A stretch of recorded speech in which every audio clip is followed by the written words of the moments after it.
আগুনের গ্রাসে পড়ে ছাই হলো গোটা বাড়ি। রবিবার দুপুরের ঘটনায় চাঞ্চল্য ছড়ালো চাঁচল এক ব্লকের কলিগ্রাম গ্রাম পঞ্চায়েতের নূরগঞ্জ স্কুল পাড়ায়।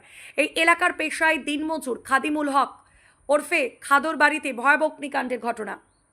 আগুনে সামান্য জখম হয়েছেন বাড়ির মহিলা সদস্য দুলালী বিবি। কাঁচা বাড়ির দুটি শোবার ঘর সহ মজুদ খাদ্যশস্য আসবাব সহ সবকিছু পুড়ে নষ্ট হয়েছে। পুড়ে গিয়েছে নগদ কয়েক লক্ষ টাকা ও সোনা ও রূপোর গহনা। ঘটনায় চিন্তার ভাঁজ পড়েছে কপালে তার পরিবারের। তারা সরকারি আবাস যোজনার দাবি জানিয়েছেন। স্থানীয় সূত্রে জানা গেছে এদিন তাদের টালির ছাউনির বাড়িতে হঠাৎই দাও দাও করে আগুন জ্বলতে দেখেন প্রতিবেশীরা। তারাই আগুন নেভাতে ঝাঁপিয়ে পড়ে। সেই সময় নাতিকে নিয়ে ঘরে ঘুমিয়েছিলেন খাদিমুলের স্ত্রী দুলালী বিবি। তিনি সামান্য জখম হন। দমকলের একটি ইঞ্জিন গিয়ে আগুন নিয়ন্ত্রণে আনেন।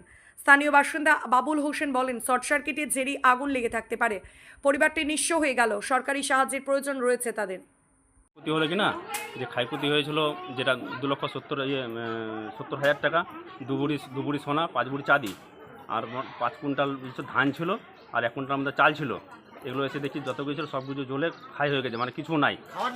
আর খাওয়ারও নাই। কাপড় চোপড় যা ছিল কাপড় চোপড় নষ্ট হয়ে গেছে। বাড়ির সব কিছু নষ্ট হয়ে যা ছিল জিনিসপত্র, সোফা থেকে ফ্রিজ থেকে নিয়ে টিভি থেকে নিয়ে সবই কিছু জ্বলে গেছে, মানে কিছু আর নাই। না দেখুন থাকবে কোথাও, ওরা থাকার মধ্যে স্থায় নাই। যে কাপড় কী পরবে ওটা পরার মতো, যেটা কাপড় পরে আছে ওটাই সির্ফ কাপড় আছে, ওনার জ্বলার মুছে গেছে। এই টাকা যে ছিল টাকাটা কিসে?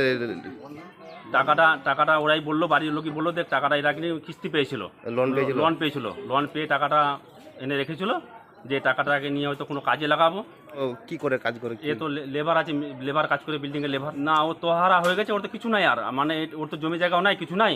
জানটার উপর নির্ভর করে চলে, বা যাকে লোন পেয়েছিল, লোনটা পেয়ে টাকা নিয়ে এনেছিল, তো বাড়িটাকে উজির হয়তো ছাদবাদ তো করবে, বা হয়তো কিছু একটা কাজকর্ম করবে, কিন্তু সব তো শেষ হয়ে গেলো, আর তো কিছু নাই। চাইছে ওনাকে যেন সরকারের কাছে আমরা আবেদন করবো, অনুরোধ করবো, যেন এনাকে যেন মানে সরকার সহযোগিতা করে, এনাকে একটা বাড়ির ব্যবস্থা করে যেন উনি পায়, যেহেতু এনার তো কিছু নাই।